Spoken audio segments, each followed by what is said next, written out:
I'm going to hit record real quick. I'm going to be bold, you guys. All right, everybody okay for me to start? Yes. And now what Katie McCoy did is she let people in for like 5 minutes, right? Yeah, so we should have like 20 something, maybe a few more. So if you see that number is really low, once people start coming in, you'll see that rise, and then you can kind of make a judgment call. Hello, everybody. Coming in. Hello, everyone. Oh, they're streaming in. Yay. Welcome to our author Q&A panel. Here's a few housekeeping things right at the top. I'm just going to put the PDF program link right here in the chat, so you can get to that very easily. And it will, give you a little background on our authors that we're having visit today.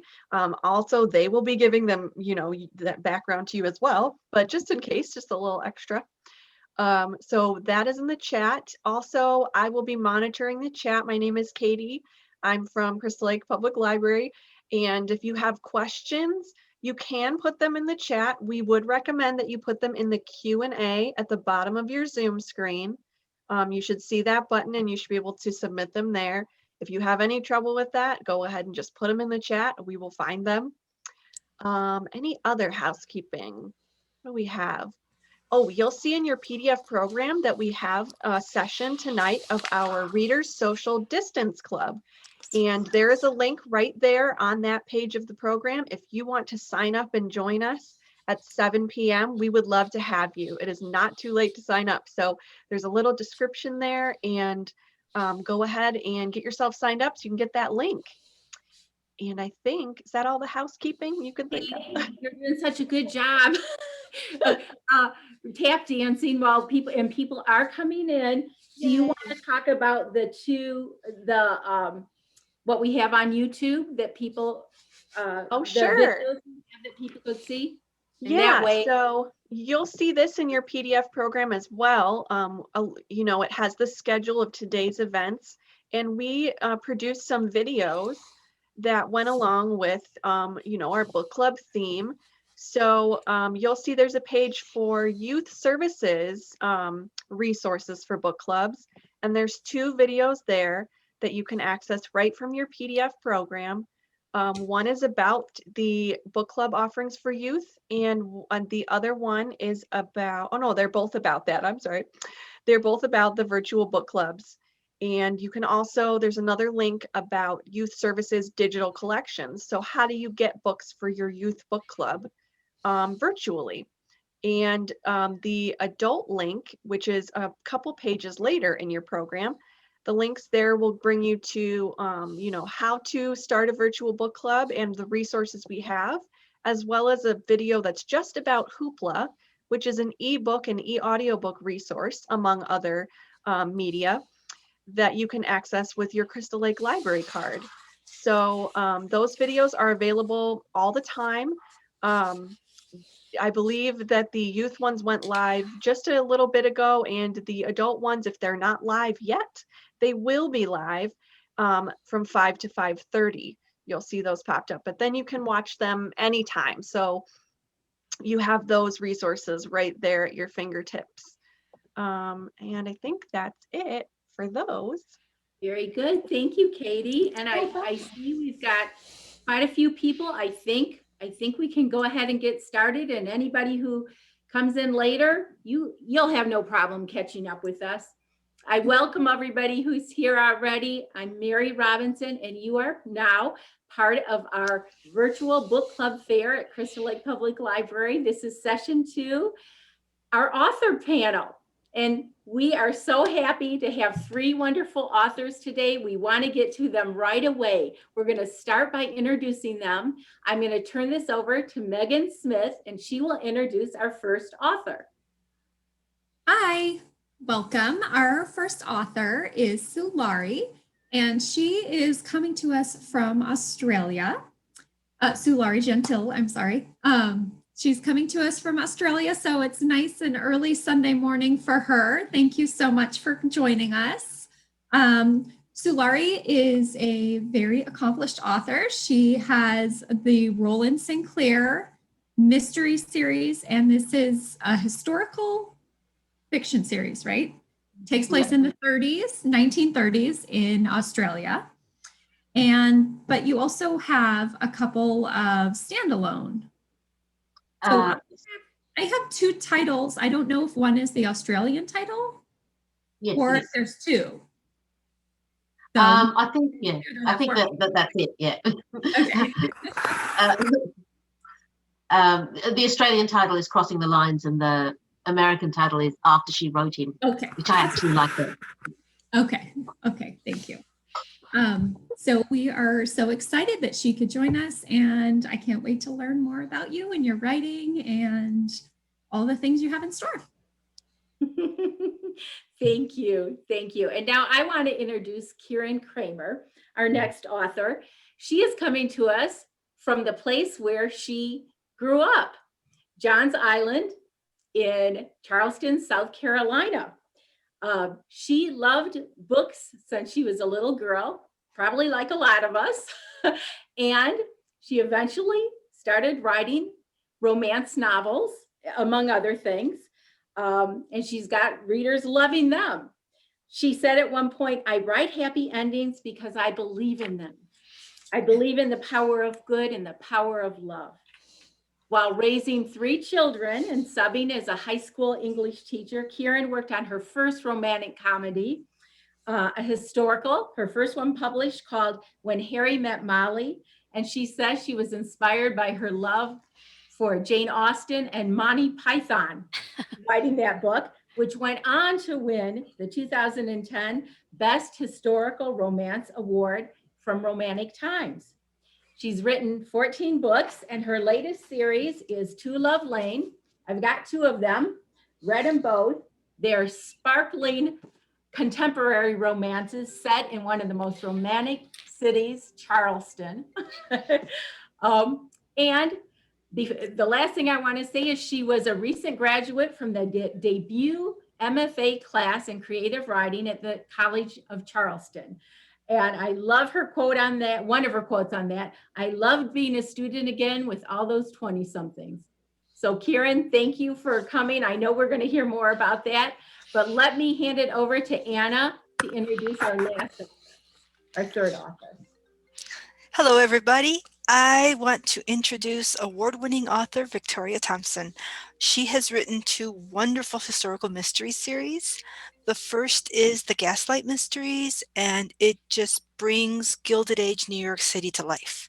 Every book introduces you to a different part of the city, and you get to participate as midwife Sarah Brandt and police detective Frank Malloy, first unwillingly and then later very much willingly work together to solve murders around the city. And her latest title in that series is Murder on Wall Street. Her other series is The Counterfeit Lady, and that one features Elizabeth Miles. She's a lady con artist in 1917 during World War I, and one of her cons ends up disastrously with her pulled into the suffragist movement and changing her mind about a lot of things. So the newest title in that series is City of Schemes. So I'm really looking forward to this conversation with all of our authors. And I just want to open it up with kind of a basic question, but really a good way to start to get to know you all. When did you first realize you wanted to be a writer? And maybe tell us a little bit about your journey of becoming a published writer, which probably had some ups and downs, I'm guessing. And I don't know, let me start. The first person on my screen is Kieran, and we'll just go around and you guys just go at it. Okay, so you wanted to know when I first decided to be a writer? Yeah, when you first realized you wanted to be a writer. I was 10 years old, one of 7 children born in 9 years, and to an Irish mom and English dad. We had kind of an eccentric household. We had very little room. My dad was an Air Force pilot. We always lived on base housing. So being number 6 of 7 children, I used to have to raise my hand at dinner. It was hard to get a word in edgewise, but we were always big readers. It's how mom kept us in line, you know. We read all the time. So at age 10, I just decided to literally construct a small book out of some old scrap paper, and I wrote a story, and I don't know why, but it was about a talking baseball. So a talking baseball named Tom Newley. I wrote this story on the little paper, and then I stuck it in between the strings of a guitar. And I would walk, and nobody knew it was there. I was afraid to tell anybody. I didn't want to be teased. I didn't want anyone bothering me about it. It was my own special little thing for me. And occasionally I'd walk by the guitar and I'd shake it and I'd hear the story in there. And I just wanted to be a writer from then on. I think that was my trying to protect the germ of that passion, you know, in the middle of this tumultuous household, which was a lot of fun, but it was pretty crazy. So that's when I first knew. I loved my childhood books so much. In fact, to this day, the books that affect me the most are my childhood reads. I keep them all and cherish them. Mhm. Do you still have your little book that you? My little book is somewhere in the attic. Yes, I do have the little Tom Newley book, The Talking Baseball. I Oh, wasn't even a big baseball fan. I don't know where this came from. So oh, anyway, So Larry, how about you? Oh, I'm completely on the other end of the spectrum. I had no idea what I was supposed to be doing for a long time. I used to be a lawyer, and I was perfectly happy being a lawyer. It seemed like a good thing to be. It's one of those professions where people automatically give you a certain modicum of respect, and you know, people always were inviting me to be on their Trivial Pursuit tables because they thought I was clever and so on. So it was one of those, you know, one of those well remunerated, nice professions, no reason to object to it at all. And I was, you know, progressing quite happily in that profession without any idea of writing anything. But I was a serial hobbyist. So I was one of those people that would pick up a hobby, do it really intensely for 6 months until I'd mastered it and then move on. So I can make stained glass windows, and I paint, and when I build gardens, it's, you know, mazes and rock walls and everything on a grand scheme. And I've patchwork quilted. I can even pregnancy test your cows. But it was, and I started writing in exactly the same way. I'd sort of finished the welding course, and I needed something to do, and I thought, oh, I'll write a novel. How hard could it be? And so I sat down and I started writing. But, you know, it was funny. It was one of those things that within a couple of weeks, or, you know, a couple of seconds, I think, of starting, it felt as natural as breathing. And the thought of stopping seemed like the thought of stopping breathing. It's just not something you could contemplate. So I wound down my legal practice, and I just kept writing. It's one of those things that it doesn't seem like a choice that you're making. It just is who you are. Okay. And that, you know, and that first book was picked up very quickly. So I had an easier time towards the publication part than most people. And that's, you know, people talk about, you know, you go to writers' festivals and you see the aspirant writers there, and they want to know what the formula is, how you jump into that club of published writer. And I understand that just, you know, that seems so real to me. But there is a great part of it is just luck, having your stars align at the right time, because there's so many manuscripts out there and so many talented writers out there and so few places in publishing.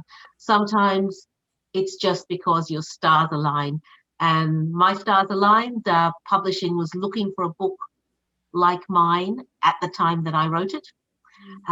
So it was a very quick process after that. Okay. And the timing surely was right for you to embark on that next hobby. Which Yes. your life. All the other hobbies have been left behind. I still have quilts I haven't finished. Victoria, thank you for your patience and waiting. No, this gave me time to make up a good story. Okay, good. I love hearing it. Actually, I've always loved writing. I was a big reader as a child and growing up. And I always loved writing. I was the kid, when the teacher would say, "We're going to write an essay today." I was like, "Yay!" Oh. Everybody else is groaning, and I was like really happy. But I never thought of it as in terms of a possible career. It was just like not even on the radar. And my ambition in life is to be a stay-at-home mom. So I went to college, but I wanted to be a stay-at-home mom. Mhm. So I was a stay-at-home mom for a while, and then and I was coming out from under that mushroom cloud of babies and diapers and just starting to read for pleasure again. And I picked up a book that was a collection of short stories by Louis L'Amour. And just to show you how out of it I was, I read it and I thought, gosh, this guy's good. I wonder if he's written anything else. So I went to the library and there was of course, a whole shelf of Louis L'Amour books. Yeah. And I ended up reading everything he's ever wrote. And I read Max Brand and Zane Grey and then Ernest Haycox and all the classic Western writers, because when I was growing up, the cowboys were the thing. Sulari was talking about how in Australia, they grow up watching cowboy movies and stuff. And when I was a kid, that was all that was on TV were Westerns. And of course, the cowboy is the American hero and blah, blah, blah. So I started reading, and then I would read something in a novel and think, I wonder if it really happened that way. And I'd go to the nonfiction section and look it up. And so I had actually done a bunch of research without even realizing it. And I know this sounds really flaky, but it actually happened. One night I had a dream. I was dreaming about, my dreams were set in the Old West because I was reading so much about it.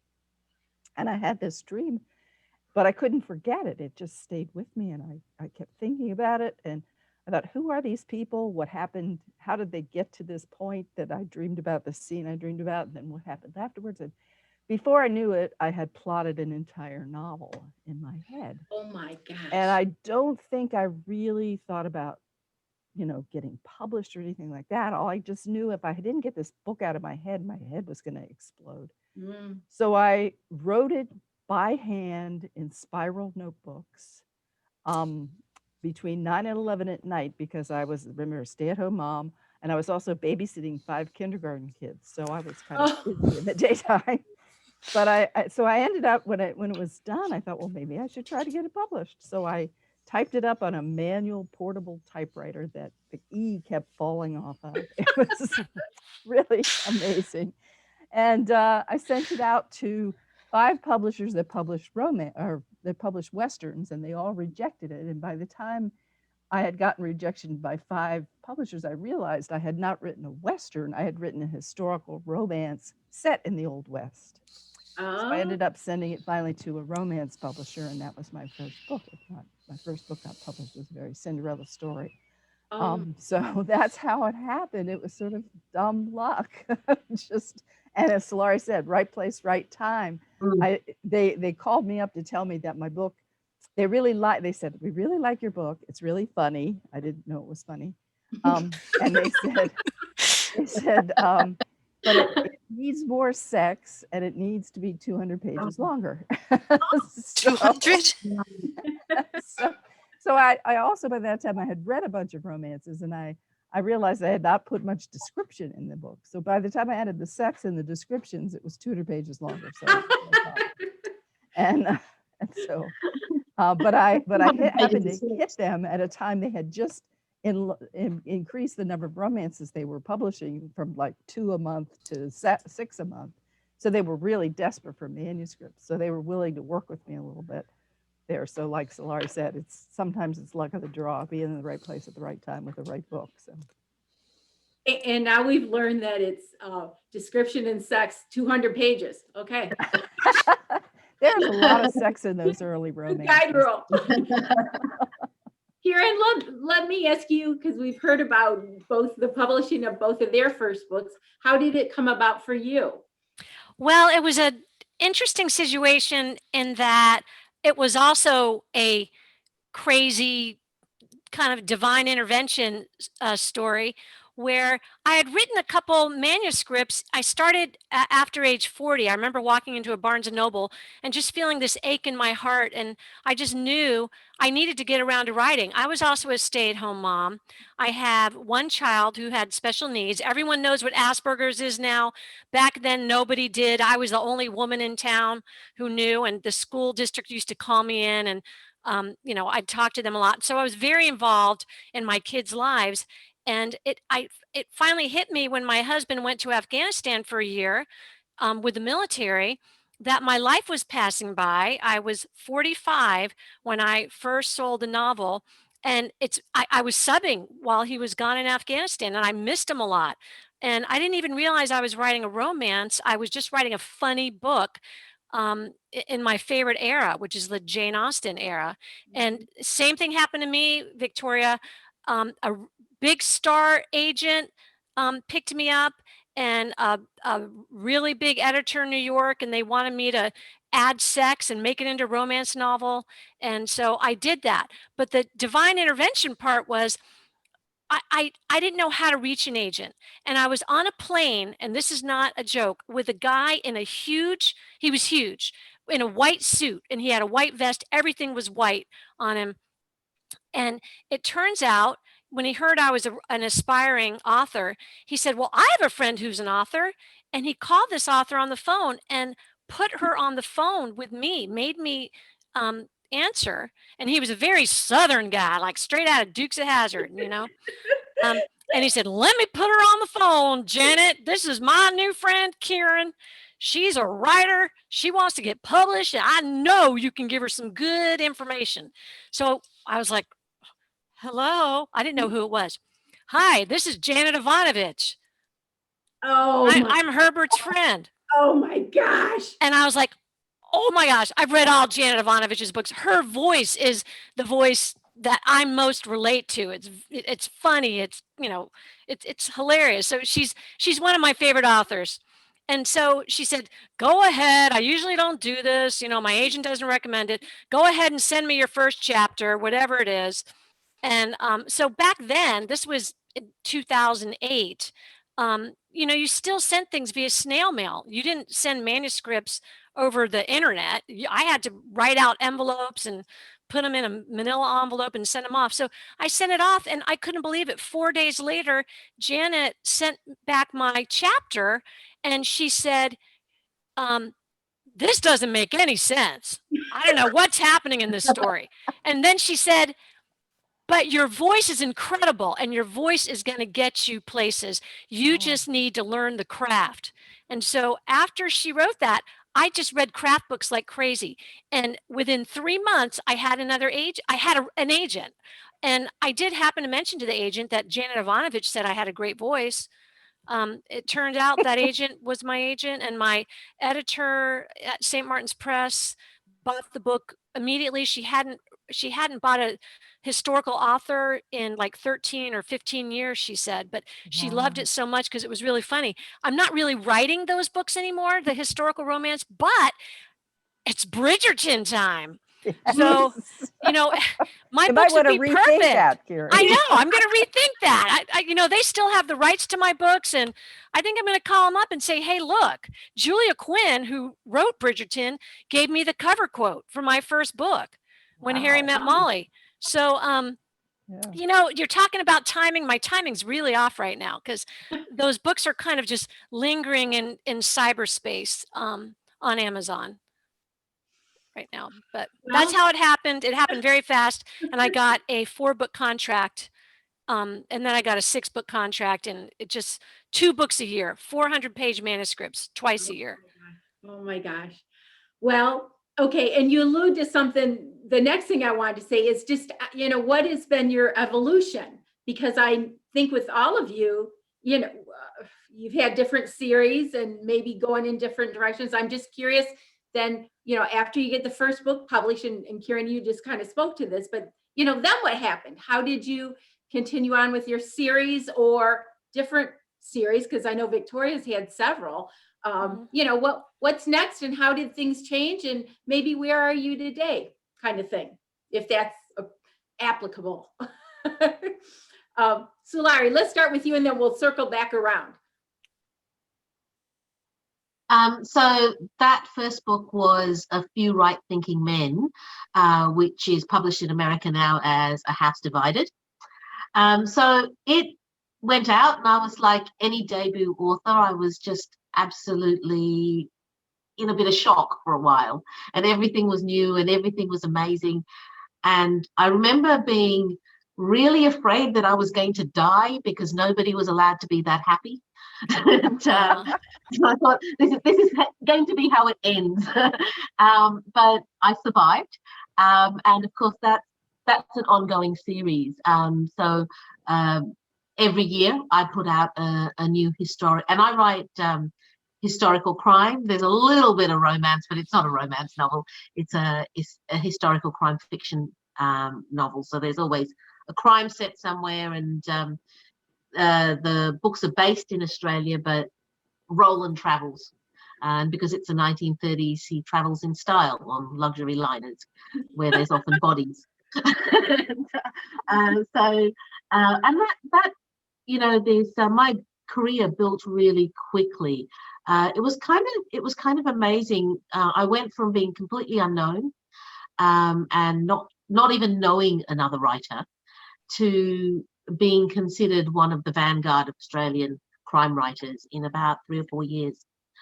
And I'm not quite sure that is how that happened. It all seems a bit of a whirl at the moment. I just always concentrated, kept my mind on writing the best book I could, and let all the action happen around me and the publicity and whatever else goes with it. And so all of a sudden, you know, I suddenly found myself being called a veteran, and I suddenly felt old. I thought I haven't been doing this long enough. How am I a veteran? And it was the funny thing was, though, I was published in Australia and New Zealand, and we had this opinion, or the popular opinion in Australia at the time is that you could not get a book published in America unless it was set in America, because Americans did not want to read about anywhere outside America. And that's not true. It's completely untrue. My books are bought by Poison Press, I think, when the 7th book was coming out in Australia, and I think they're doing better in America than they did in Australia. Yeah. So that turned it around completely. And in fact, now I'm not up to I've written the 10th book in the series, has been released in Australia, and it's actually set in America. Oh.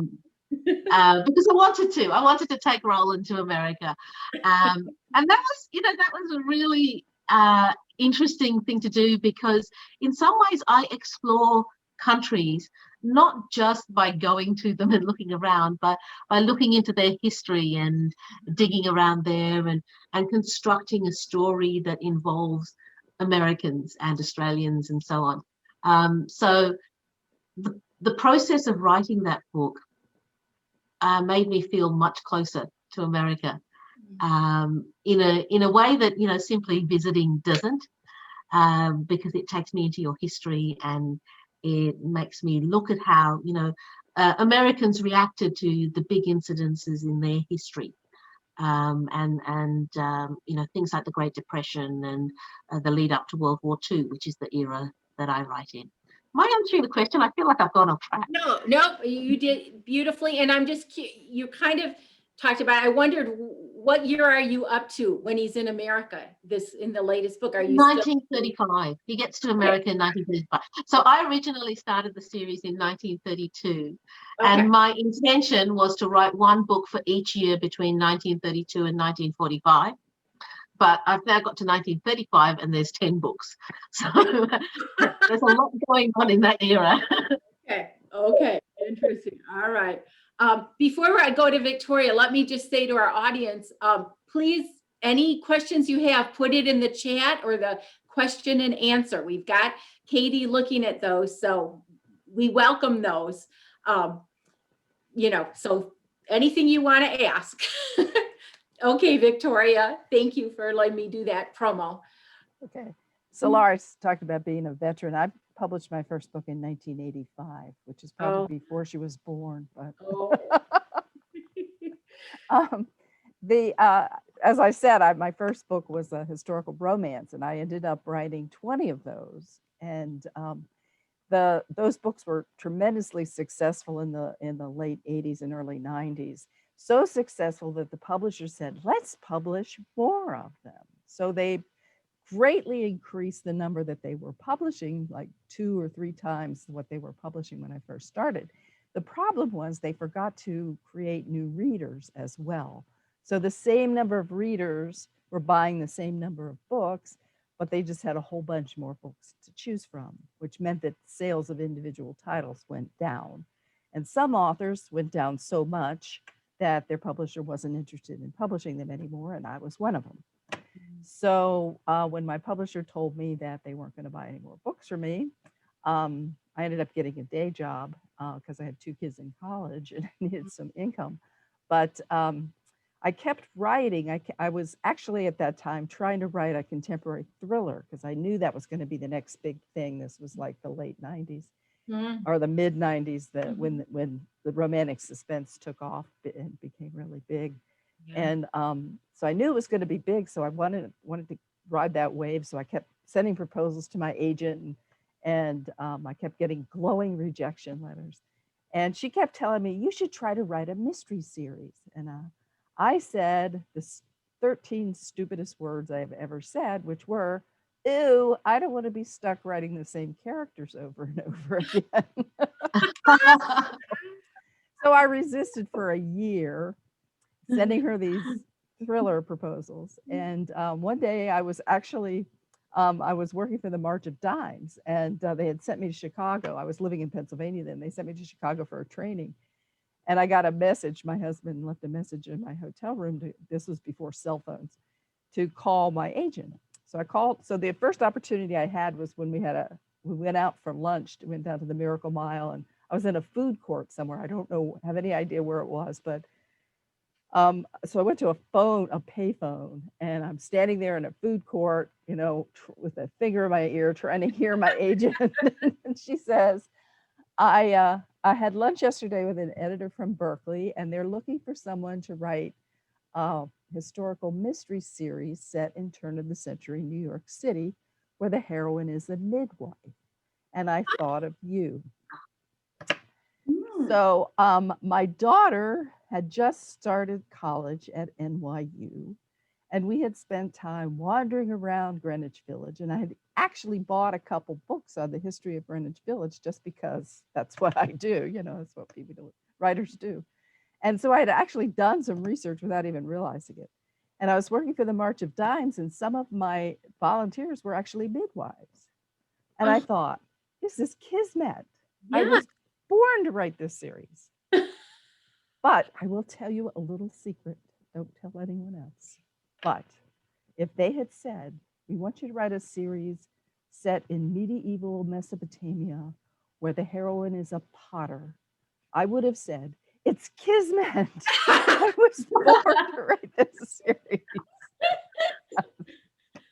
And I was, by that time, really desperate to get published again. So I created the first book in the Gaslight Mystery series.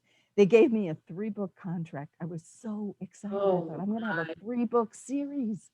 3 books. Maybe if I'm really, really lucky, it'll go to 6. That was my big dream.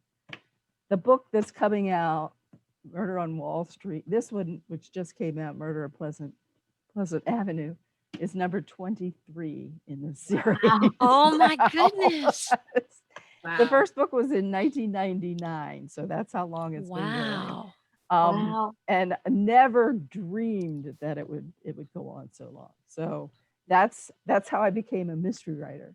And then I was trying to come up with an idea for a second series. I finally realized I could quit my day job, and when I quit my day job, I'd have more time, so I could write a second book every year. And so I was trying to come up with an idea. And I was reading all these books about that in the early 20th, set in the early 20th century, that all these research books to figure out some hook that I could hang a series on.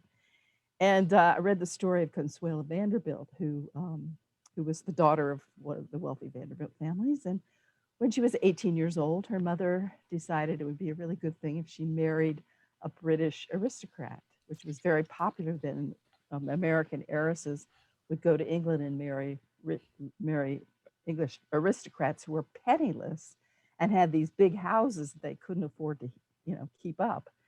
And so they appreciated the money, and the Americans appreciated the titles. Mm-hmm. So she found a duke for Consuela to marry. She met him like 2 or 3 days before the wedding.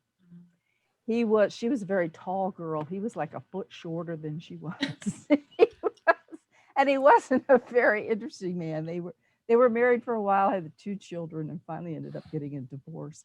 She married a French aristocrat, and they lived happily ever after. But in the course of reading her bio, it turned out that she in Britain became involved in the women's suffrage movement in Great Britain. At the same time, her mother, Alva Vanderbilt, who had by that time divorced Mr. Vanderbilt and married Mr. Belmont, she became involved in this women's suffrage movement in America. And so I was reading all these stories about the things that were happening in the women's suffrage movement. And I thought, this is fascinating. I had no idea that women had made such sacrifices, that they had been arrested, that they had been beaten, that they had been, they'd had hunger strikes and been force-fed. And so all these things that I had not realized. And I thought, if I don't know this stuff, nobody else knows it either. And this is a story that really needs to be told. People would be really interested to hear this. But how do you write a story like that without making it sound like a textbook? So I needed to make it kind of fun. And I had researched con artists for another book previously, several years earlier. So I knew a lot about con artists. And I thought, wouldn't it be fun if a con artist accidentally got involved with the suffrage movement and became a convert and you started using her powers, her skills as a con artist for good. So that was the beginning of the Counterfeit Lady series. Oh, I can't. And there's 4 books in that. Oh, I can't wait. There's City of Schemes. Now to know that story. Thank you. Okay, Kieran, back to you. You've had several different series too, and then took time out for your MFA. How have you changed through the years, and where are you headed? Well, my first 9 books were historical regencies. Always funny, always, but with poignant moments too. And I decided, being a person who grew up here in the South, in the Low Country, I wanted to write some Southern books. So the last 3 books in my 6-book contract, I wrote Southern books, like this. We used to live in North Carolina. This one takes place in a place similar to Blowing Rock. And then this one here it's really Folly Beach, where I live. But anyway, they're all contemporary. And after I finished those 3 books, I decided I'm never going back to historical Regency. I adored that era, but I really especially love doing contemporary because I'm a contemporary woman and I want to talk about contemporary women's issues. You know, what is a woman like me and like all of you out in the audience really thinking about these days? And not serious books, not like Jodi Picoult, but fun and, you know, trying to relieve the stress that women in common can feel. So I really enjoy the contemporary scene. So I did write finally I got another 3-book contract for a Low Country series, which I was writing actually during my MFA program, where I was learning about creative writing in a whole different way than commercial genre fiction, which is what I was writing. I was reading a lot of literary fiction, doing a lot of big papers on that. So after I finished my MFA program and I finished those 3 Charleston romantic comedy books, I did take time out. I've taken actually 3 years since I last wrote a novel. And I just have been playing around. I want to kind of spread my wings more, and I've wanted to get into women's fiction for a long time, which is it just incorporates more issues that are of interest to us than just romance. Though I love romance, it will always be at the forefront of my books because I just find it fun to read about. But I I really like the women's fiction arena. I am currently writing uh, a women's fiction novel that I would like to be done with by mid-March, submit it to my agent and hasn't been sold yet. I've never worked without having a contract except for my very first book. So this is new for me, just kind of jumping back in. And I also wrote a short story that got into a literary magazine. So I'm just kind of fooling around with a bunch of different styles of writing, but I find I always come back to women's interests. You know, I've had male readers, but I mainly write for women. I write for people like me and my sisters and my best friends. That's who I think of when I'm writing. I think of my audience as my sisters and my best friends. Will they like this book? They're the people I want to please. And so by extension, I think that ripples out to a lot of different women because, you know, these are the women in my life are working women. Most of them have children. Some are married, some are divorced, some are single, never been married. But I think of all of them in my head and think, I want to write this book for them to come home after a long day and read it and feel hope for their own lives and confidence again in themselves. Because I think so many women lose confidence in themselves and we're so hard on ourselves. So I write just to kind of spoil women and say you're worth it, you deserve it, put yourself first and you'll be able to help everyone else, but you need to put yourself first. Love is real, love does exist. I really believe all these things. So and I love writing low country. I love writing funny Southern because that's where I grew up. I don't sound like it because my parents are from New York, but I grew up on a creek here in the low country. So it's in my blood, it's in my heart, and that's where I'm going to stay. Okay, can't wait to read that book that'll be coming out. Thanks. First, I have to sell it. Mary. I know that's the thing. That's going to happen. And I almost felt, okay, you guys, during this time, we've gotten some great questions, and I need to get to them and get off my list of what I want. And it almost sounded, Kieran, like you were answering one of these questions that comes from a woman named Emma. And it's this: what's the best piece of writing advice you've ever received? And Kieran, I almost felt like you were given a good piece of writing advice when you're talking about who you were writing for. But Emma is asking, what is the best piece of writing advice, or one of the best, that you've received in your career of writing? Kieran, you want to start? Sure. I think this sounds so simple, but it's write the truth. Even if you're writing fiction, which we are, we cannot look away from the truth. I mean, you could be writing a fantasy novel, you could be writing Harry Potter, but if you notice, there are universal truths no matter what you're setting. And I just believe in not looking away from reality, because the best we will ever be is when we are facing reality and working through it.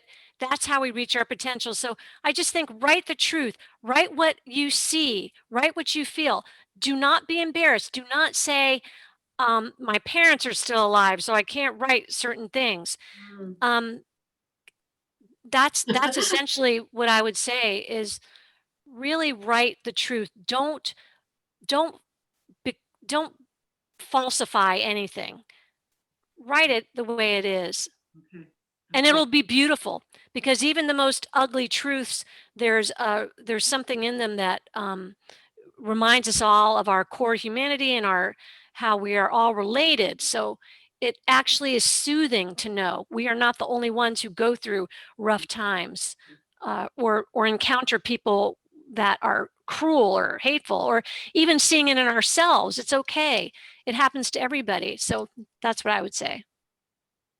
Beautiful. Beautiful. Sulari, how about you? And I saw you laughing at something or shaking your head. So let me come to Oh, you. I was just thinking, well, just Kieran's comment about parents being alive. We all know the kind of thing she's talking about, Yeah. and what you can't write while your parents are alive. And I agree completely with what she said, because I do know that, you know, we're human beings, so we come with natural inhibitions. I remember the old adage that is, you know, often given to writers: write what you know. And I would like to qualify that. I actually don't think that's the case. I think the best piece of writing advice I've been given is write what you're interested in. Does not matter if you don't know a thing about it. You will know by the time you've finished writing.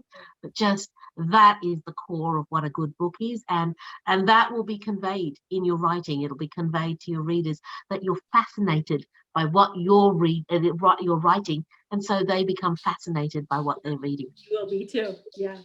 Oh, very well said. And Victoria, I see you shaking your head. Because Sulari is absolutely right. Yeah, yeah. Yeah, the best writing advice I ever got was write a mystery series. Yes.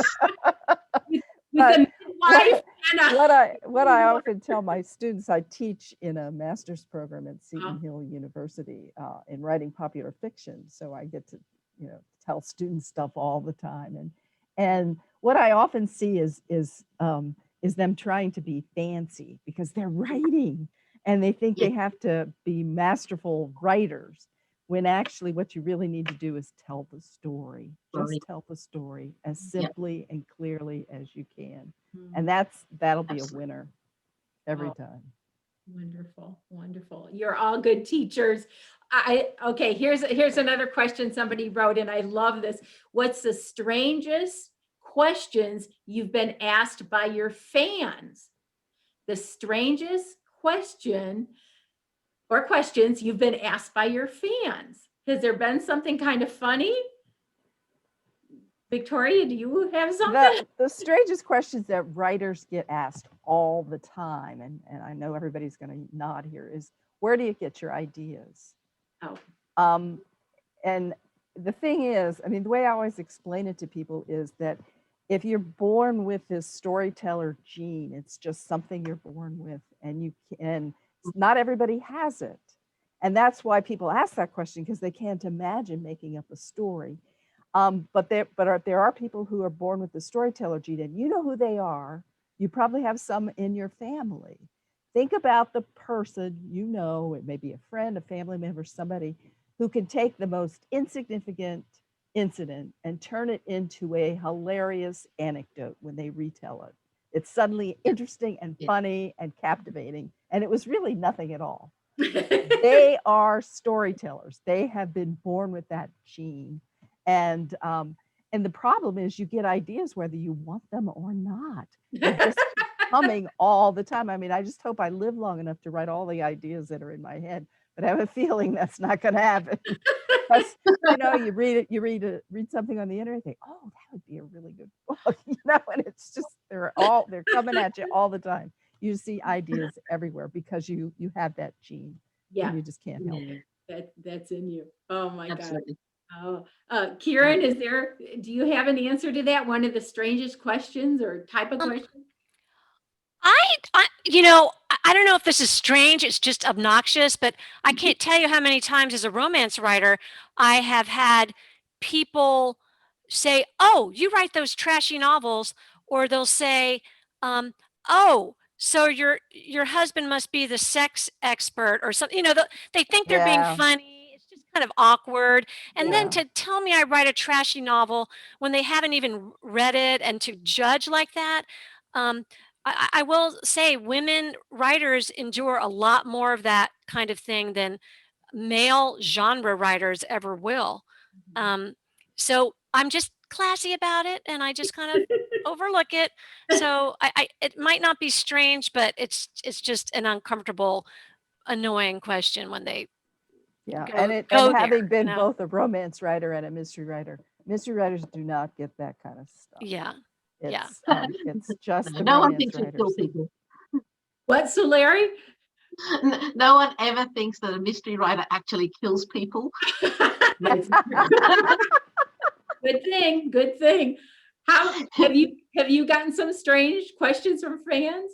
Oh, look, I think the strangest and the most interesting, and in some ways the most flattering questions I've got are from people who forget that my characters are characters and not real people. And so I get letters, and typically I have I have the market cornered in male readers above 90. And they write to me because they can remember the time I'm writing about. And they talk about Rowland as if he was someone they knew back then. And they seem to have forgotten that was in the story, and it's not their memory. And it's quite lovely, but it's quite you're left with a quandary. Do you want to burst their bubble by reminding them that it's made up? Or do you go along with this fantasy that Rowland Sinclair actually lived and actually painted and solved mysteries in the 1930s? So that's probably the most interesting. But as Victoria was saying, mystery writers don't get the kind of really strange questions that romance writers get. You do get oddly personal questions every now and then, but I had this notion that writing a book is a meeting of minds between the reader and the author. So we create a framework and we create a picture, but the readers really color it in. And in order for a story to live, they have to let us into their heads for 10 hours or however long it takes to read a book. And so it really is a very intimate connection, even though you've never met these people. So sometimes I think readers forget that they haven't actually met you, and they ask you quite personal questions. And I always regard that as almost a kindness, because even though it is confronting at the time, they've let you inside their heads to play with their imaginations for hours. And that's a very privileged place. Sweetly said. It is how dear to think of those older gentlemen, and they've known parts of Rowland in people they were, contemporary. Yeah, exactly. And I just would have thought of that. Wow. I have so many pen pals who are 96, 95, because I always write back. If someone writes to me, I write back. That's so sweet. And older men love correspondence, and so I've got these beautiful correspondences with older gentlemen who fit into the time I'm writing about. So they're also research. Yeah. Okay, here's a good question. And for Kieran, this is from one of my friends named Terry, and she says, "I've been to Folly Beach, beautiful." And she wonders, and let's start with you, Kieran, what do you authors think of your cover art? Because I think we all know that, I don't know that you guys have any input in that, but you let us know. How do you feel about what you've had for your cover? Well, I was very lucky. I've always gotten cover approval. So a couple times I have rejected a cover. Most of the time I'm really pleased with it, because these are people working at a big traditional publishing house in New York. They've got a great art team and they do a fantastic job. So I usually go with the covers. I did say, because I wasn't a big traditional romance reader before I wrote my first romance. I was reading more like Gothics, like Victoria Holt. So I didn't know that much about like the traditional romance covers. And I said, I want my heroines to look really smart on the pictures. Now, of course, it's still very traditional looking. Oh, yeah. But that's my first. See how she's looking straight out at you? Yeah. And I said, I'll take that because she looks really smart. I wanted that to happen. But then, of course, here's the second one. She looks smart too. She's looking right out at you. So I always had, input into that. And I've had a terrific team at St. Martin's Press who have just been incredibly gracious. And I still have a relationship with them. I just told them I'm not writing right now. And so my agent and St. Martin's Press are just kind of waiting for me to finish this book. And I'm hoping they'll still like me after being gone for 3 years. But it's so much fun getting your covers. It's a blast when they come in the mail and you get maybe your first box of paperback books and you see them. And I've never had a hardcover. I aspire to that someday. That's coming. And Kieran, they look like strong, confident women. I love that. Thank They you. look right at us. Thank you. No hesitancy there. Sulari, how about you with your covers? My Australian publisher's always given me a lot of input. So for the Rowland Sinclair series, it's had a number of covers. So there was a sepia cover when it first came out, and then there was a B format cover which I drew myself. Really? And then well, I'll go get one. Where is it? So these are the sorry, I have an author's dash off in the middle. So these are the old covers, so that was A Few Right Thinking Men. Oh, You see that? yes, I love it. No, I had not. Old black and white. Newer ones. Oh, Yes.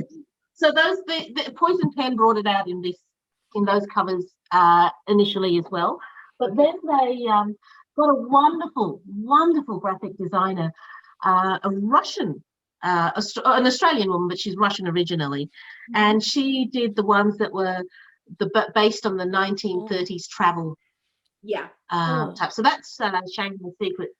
And they're really interesting. They always send me the drafts. They ask me what I think should be on the cover, so I'm really involved. But she gets this, and then she draws it up.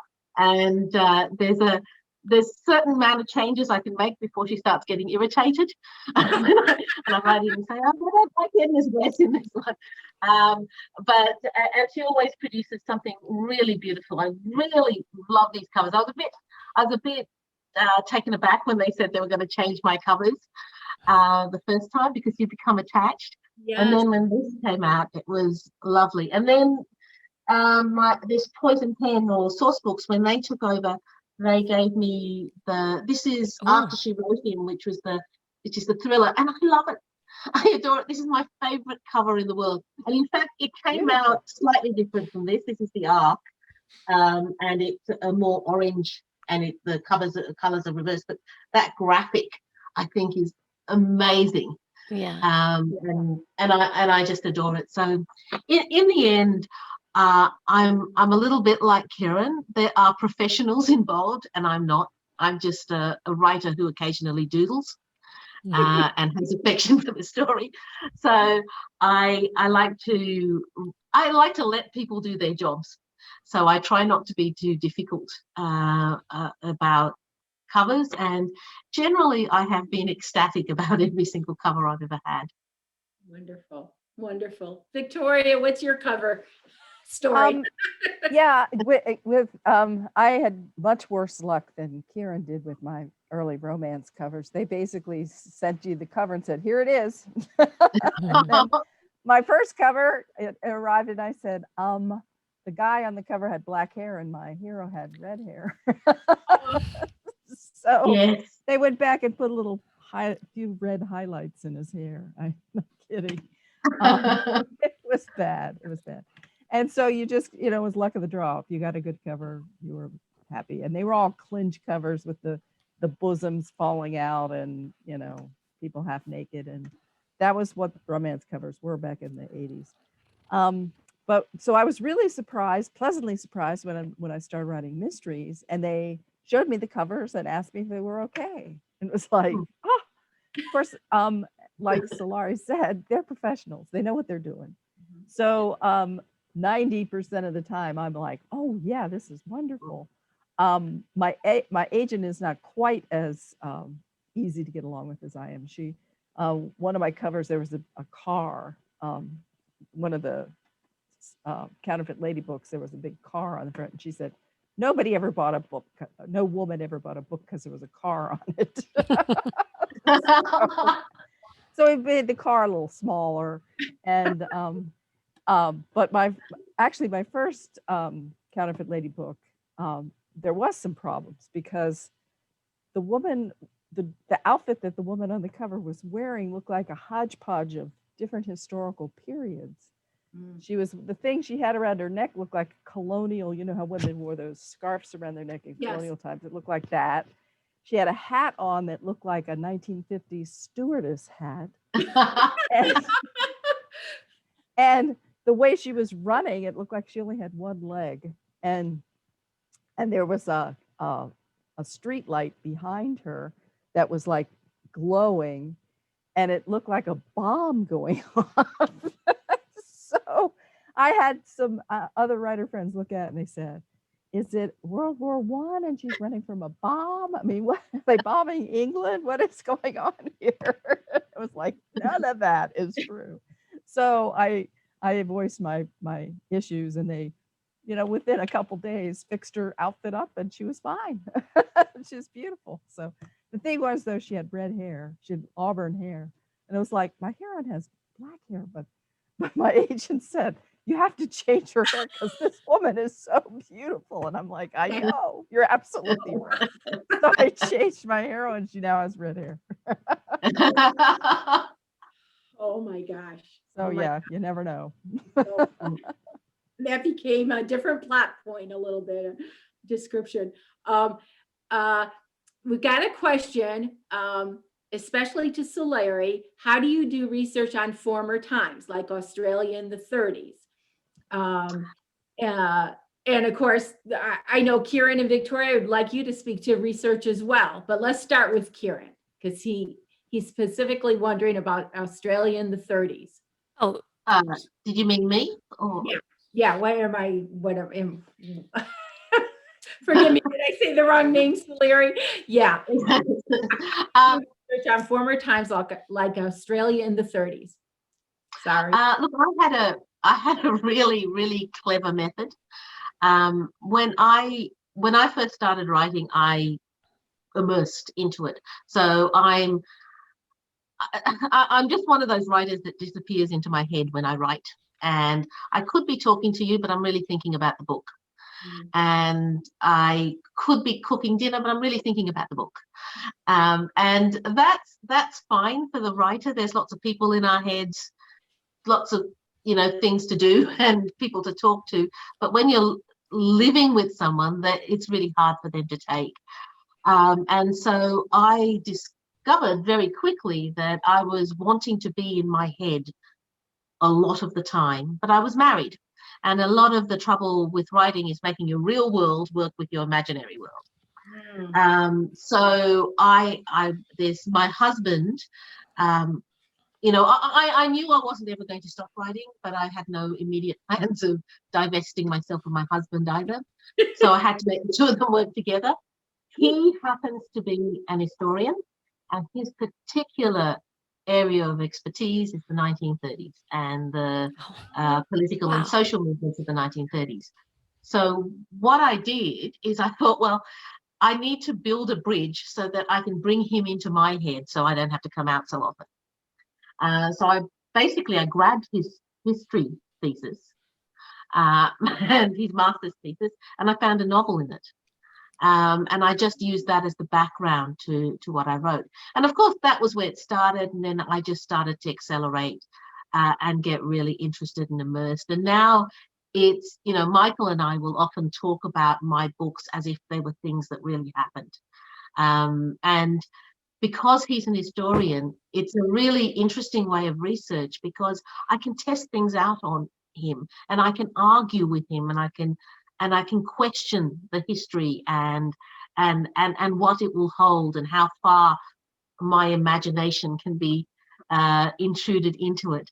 And so that works really well. The other thing that I use quite often is in Australia we have a thing called Trove, which is a database of every newspaper ever published in this country. And it's managed by our National Library and it's free. it's a national resource for everybody. So you can go on and you can find the newspapers of the time. So I read newspapers around the dates and the events that I'm writing about. But the other thing that I will say very quickly is I research as I go. I don't research beforehand.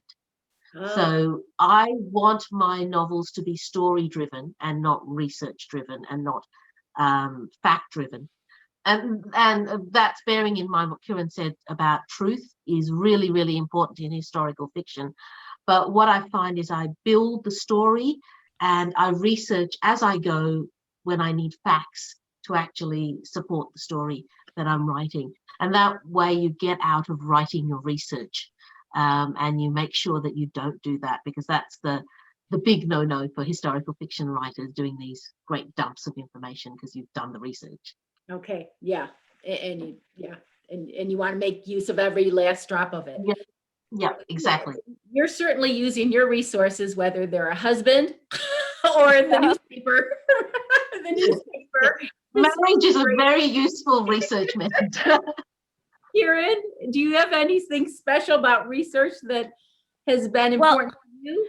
What Sulari said is exactly what I wanted to say, because you have to find a fine line between putting in research that is appropriate to the story and, you know, overdoing it just because you're so excited about the time period. And I find that is the number one reason, if I read a historical manuscript, that it might not make it. Because people are just too consumed with their passion for the history, and they forget that they need to be character-driven stories first, even before plot. You know, in my view, you just have to come up with these characters. And I happen to choose an era that I already knew so much about, the Jane Austen era, simply from being a reader of that time period. But I think one thing that really worked for me, and I had to get an old map of London, and I examined it very closely. I got that from the Library of Congress. But one thing that really worked for me was a dictionary in which each word, its origination is made obvious. Like after the word, you'll see 1819, this word came about. And I would really use that dictionary all the time, because I wanted to make sure I wasn't putting in words that were too modern. I made exceptions all the time just for readability. For example, the word cheeky. It sounds so British, you know, it's they're cheeky. So Lari, they probably say that a lot in Australia. You don't hear that in the United States. But anyway, cheeky actually didn't appear anywhere until I think the later Victorian age, and I was writing the early 1800s. But I told that to my editor, and I said, I have to use the word cheeky. My heroines are cheeky as can be. And she said, oh, go for it. Who's really going to look that up? So I would occasionally have readers who strongly objected to my imagining history for famous figures like Prinny, the Prince Regent. I imagined him into my story, and there were a few very stickler kind of historical readers who didn't like that I would play around with that. You're going to find a range of historical readers, some that only want strictly fact-based historical fiction, and then there are others who let you play with some of the historical figures of the time and maybe bring them into your story. I used to love to bring Prinny into my Regency novels. And of course it was made up. I mean, it was a story I made up, but I researched him a lot. I read about him, and I made sure everything he did in my stories was within character of, you know, what I had read about him factually. And that's being done more and more, don't you think, as, you know, in our times? It's now the thing to kind of imagine. Yes. You know? Yes, absolutely. And Victoria, I see you shaking your head, and I bet you teach a lot of your students these same kind of things about research, right? Right. Well, the thing about research is when I'm going to start a book, I start reading. I have like a whole big library behind me here. And I pull out my favorite books and I start reading what was going on at that time period in New York City and in the world. And I try to find a hook that I can hang the story on. I read until I find something that makes me say, wow, I didn't know that. And I figure if I didn't know it, nobody else knows it either. And So that's what goes in the book. And then people, the fans write me letters all the time. Is this really true? Did this really happen? So I started putting the author note at the back saying, yes, this really happened. Yeah, you're right. Or That if I is one of our twist it a biggest little bit, if I questions. tweaked it a little bit, but yeah, because readers love to learn stuff. Yes. They don't necessarily want to go to school, but they love learning things they didn't know. Yes. And amazing their friends with these factoids that they know that other people don't. So everybody wants to feel special and know something secret. And so that's what I try to put in my books. Okay. Here's a good question. Can you talk about writing a male protagonist? And it's directed to Sulari, but it's no different. I also want to pose that question to Victoria and Kieran, and it may not be just gender. Also, somebody who's so different from you, writing from these different points of views that you have not lived. So let me start with Sulari, because this person wants to know, is thinking about your Rowland Sinclair and yes, so different gender than you. I think, and I do tend to write male protagonists. So I have female characters as well, but generally my stories have strong male centers. And the reason for that is not because I'm sexist or anything of the sort. It's just that I'm an observational writer. So I tend not to write from my own experience, but from what I observe. And I was one of three girls, so I have two sisters, and I grew up in a very strong female household. But when I married and had my own children, I have sons. I have two sons, and of course, people know that there's nothing as fascinating as your own children. And I found from the moment I was born, I'd observed them, and not only who they were as individuals, but how they interacted with each other. And so at the center of most of my books is a strong fraternal relationship between brothers.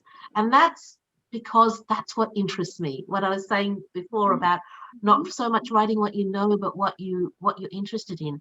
And I used to spend naturally hours, lifetimes observing the way they responded to each other. And my husband, of course, he's an only child, so he reacts to the world a different way. And I find that fascinating because I didn't experience any of that growing up. I didn't understand how male brains and male relationships worked. And so when I started writing, of course, I went to the place that most interested me at the time. And at the center of the Rowland Sinclair series is, of course, there's a lot of wonderful relationships, but it's that relationship between Rowland and Wilfred, his elder brother, which is antagonistic but very loyal. And I saw it in my sons, I saw it in other men, and in other brotherly relationships. And I wrote about it because mentally I wanted to explore it. I found it interesting. So I think that was mainly it. But, it's what you were saying. I write a white male character in the 1930s, none of which I have personal experience of. But again, I go back to that whole notion of write what you're interested in, what you can observe, and makes you think, wow, that's interesting, that's different. And I want to explore it. Okay. Exactly. Victoria, how about you? Whether you're writing, your male characters or some other character who's really foreign to your life. Yeah, it's a fine line. And the thing is, I can never be a man. And I there are many things I just will never know that men know instinctively, because it's a whole different gender. But I do know, I did a lot of research about men and how men think about sex and blah, blah, blah, blah, blah when I was writing romance. And one thing I learned, a factoid for you, is that men think about sex about 6 times an hour. And I've said that in many, many groups.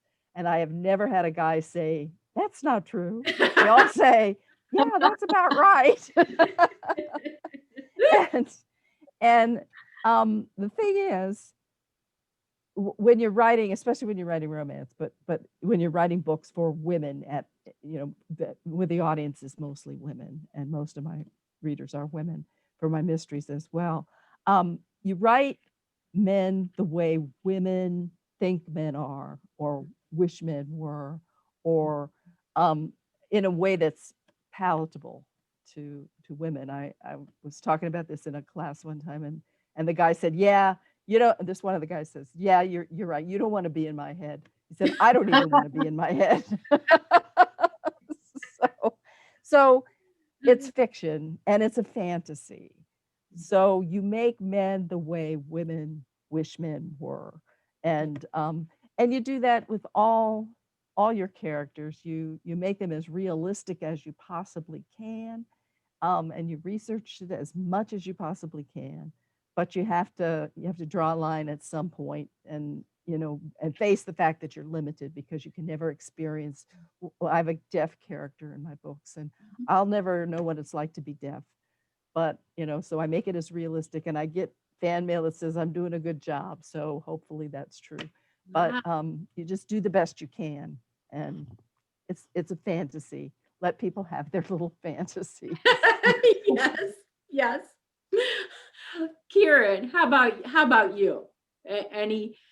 Well, yeah, all my romances, at the time I was writing romance, pretty much you had to split the point of view between the hero and the heroine of the book, 50-50. I was never that interested in writing the hero's point of view. I remember actually asking Janet Ivanovich, I said, how come you never write from, Ranger's point of view, that he's a character in her books? And she always writes first person female. And she said, and please, if there's any male in the audience, I'm not trying to offend you. This is Janet Ivanovich back in 2010, before we were all so careful about what we say. And she said, look, all men think about is sex and sports. I'm not interested, so I don't want to write a guy's point of view. And I'm a woman who has a lot of men in my life that I adore, and I know they're more three-dimensional than that. But like Victoria, I would write in my romances guys that I wanted my heroes to be like. And they were always smart and fun and supportive of the heroine, but they were also a little bit alpha. They had to be, I don't want to say reined in, but I prefer a mix of an alpha and a beta hero. I like the Hugh Grants of the world, like Hugh Grant in Notting Hill. I adore him. But I also like someone like, the perfect guy, I think, is Matthew McConaughey.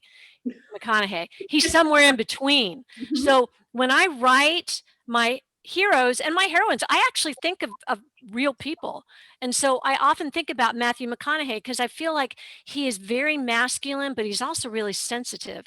So I know my readers of romances can enjoy that kind of hero. So Victoria, I totally get where you're coming from. I know what you're saying. But if I had to have a choice, women point of view. That's why one reason I'm going to women's fiction. I don't want to have to deal with 50-50 male and female protagonists. I'm currently writing a first person female protagonist. I don't have any intention of writing anybody else, anyone else's point of view in the story. She's it from beginning to end. That's my preference. And this is kind of a luxury to do that, to do it the way you want to. Yes. Wow, I didn't understand that. Okay. Yeah. Okay, I've got a follow up. I don't want to miss out on this from our audience member, Jim, who says, okay, oh, Jim, I wish you could say this. Niece Freen Fisher from Australia. Am I saying that anywhere right? No, I think it was Miss Phryne Fisher. Oh, okay. How popular is that in Australia? That is, I think, in the 1930s, he says. So you're actually, Phryne Yeah, the Friday Fisher series, that's Kerry Greenwood's series, which was made into a television series. Yeah. It is actually set in the 1920s at the very end, and I have read that Kerry has said she wrote it in the 1920s because she thought that the 1930s would break Phryne's heart, so she wrote it before the Great Depression. It has been around in Australia for a very long time, and it was steady for many, many years, until, of course, it was made into a television series, and then it became a supernova hit. Yeah. Which is one of the things that writers face. For some reason, being able to see our books on screen makes people want to read the actual book more, which I find quite perplexing. I would have thought it would be the other way around. But it is really popular. Both the television show and the books have their diehard fans. Some of those fans intersect with mine, but I do write in the 1930s, and I do. Rowland does face the Great Depression and the build up to World War II. So I think in some ways my novels are darker. There's an intersection of the fan base, as we call it here, but it is very popular. I don't know that Kerry's writing Phryne anymore. She might be, but I think there was 20 something books in the series, and she has a couple of other series as well. And I know that the television show has branched out, so now there's the modern Miss Fisher murders and so on, which I presume you can get over there as well. So what tends to happen, I suppose, when they serialize books is that it starts off being quite close to what the books were, and then there's writers in the writing room of film studios as well, and they make up their own, and they just use your characters. Yep. So yeah, that's my answer on Phryne Fisher as far as I know. Very good. Thank you. Thank you. And let me just end with maybe this is kind of a typical question too, but I'm just curious about maybe a favorite book of yours, maybe a first book that made you cry, or a childhood book, something that was just very special to you. And it can be from childhood, it can be from recently, whatever speaks to you. Victoria, is there something you'd share with us about that for you? Well, like I said, I was a avid reader as a child, and of course the highlight of the year was the Scholastic Book Fair, when you go look at the books. And I went to the book fair and I saw these books. They were hardcover books, and they were about a stewardess named Vicky Barr, and she even spelled Vicky the same way I spell Vicky, and so because I go by Vicky in my Vicky. Okay. And she was a stewardess, which was that was the 1950s, and it was like the most romantic career choice that a woman could have back in those days. And I really, really wanted those books. It was Silver Wings for Vicky and Vicky Finds the Answer. They were the first two books in the series. And I really, really wanted them, so I checked them off on my thing. And my parents went to the book fair that night, but they came home without the books. And so my little heart was broken, but they were hardcover, they were expensive, and I thought, I'll never see those. So Christmas morning, I opened the books. I'll open a box, and there they are. They had saved them for me for Christmas. So I got these two books, and that was my first falling in love with mysteries, was the Vicky Barr mysteries. Okay. Oh. Kieran, how about you? I'd have to say the books that influenced me the most growing up, and I would say even to this day, is the Laura Ingalls Wilder series. The strong young heroine in Laura and her loving sister and that family. To this day, I'm obsessed with those books. And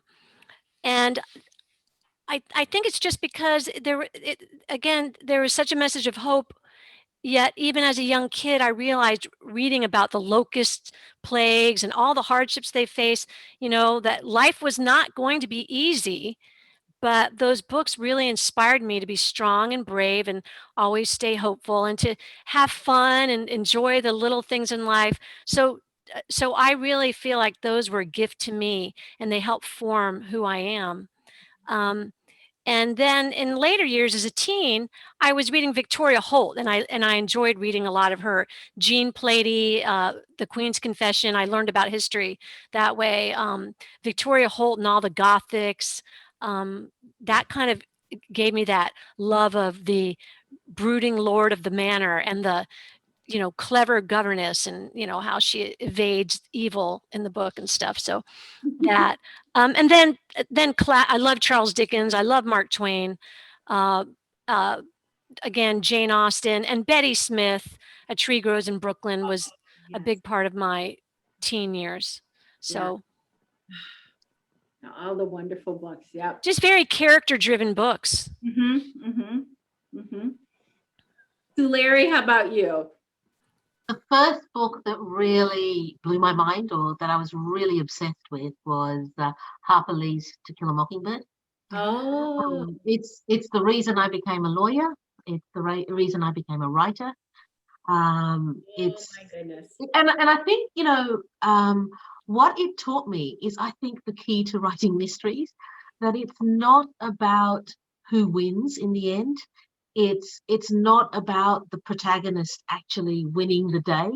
It's I've always thought of mysteries as a literature of resilience, or what people want to know is that someone's going to stand up and fight even if they lose. And that, and that's certainly something that I've taken through in my own writing. My protagonists don't always win, even if they solve the crime, they don't always win. But what's necessary is that someone stands up and fights and says this is wrong. Mm-hmm. And for me, that was a moment for, a teaching for life, not just for literature. And as I said, it's the reason I became a lawyer in the first place. It's the real heart or the core of my own writing. My youngest son is named Atticus. I don't think you can find a bigger fan. Yeah. Oh, how neat. How neat. Well, I hate to wrap this up, but we're running out of time. I don't know that we could have gotten 3 more wonderful writers, smart women. Oh my gosh, you all are amazing teachers. Thank you. This has just been a little mini class in writing, how to go about it, the importance of it. Thank you so much for being here today, giving up part of your Saturday and part of your morning and part of your beautiful days to be with us. We've been so lucky to have you. I just can't thank you enough. I've enjoyed it. Thank you, everybody. Happy Yes. Valentine's weekend. Yes, absolute pleasure. It's Valentine's Day here, so I can Oh, wish you. so you're already in it. And before I let our audience go, let me just thank you, audience, for being here with us. Thank you for giving us your time and being part of this and your wonderful questions. Let me also just give a quick promotion to the next things that are coming up.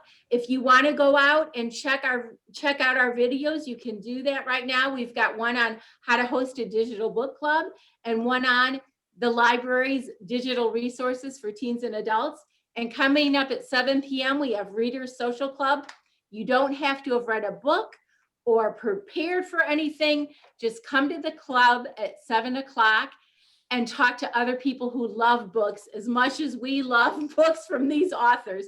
That's the thing I'm thinking of, how fun it's going to be to read your work now, knowing just this little bit more about you. I cannot wait to go and look at your books.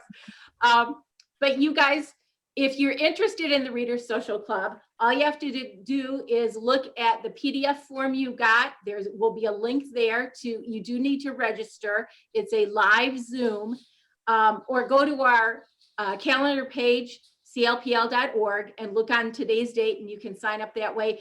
I think right up to about 7 o'clock. So we would love to have you there for that. thank you again for being here. I so appreciate it. And I wish I could have read all the chat to you guys. Maybe I can copy it and send it. They loved you guys. And so did Thank you. That would be you, wonderful. guys. Thank you So, so so much. Thank you. Take care. Lovely Bye, meeting you everybody. all. Bye-bye. Bye. Bye. Bye, everybody. Thanks for being here today. Bye. Thank you. Thank Thank you you. guys so much. So fun. Bye. Bye. Oh, thank you, Katie. What a blast. Oh my gosh. That was great. That was wonderful. Thank you so much for your time. We will have Oh, a you're recording welcome. video. We'll send it to all of you and all the Great. attendees Oh, as I well. should have So, said that. Victoria, you're just awesome to have. What a great teacher you must be in your program. Thank you.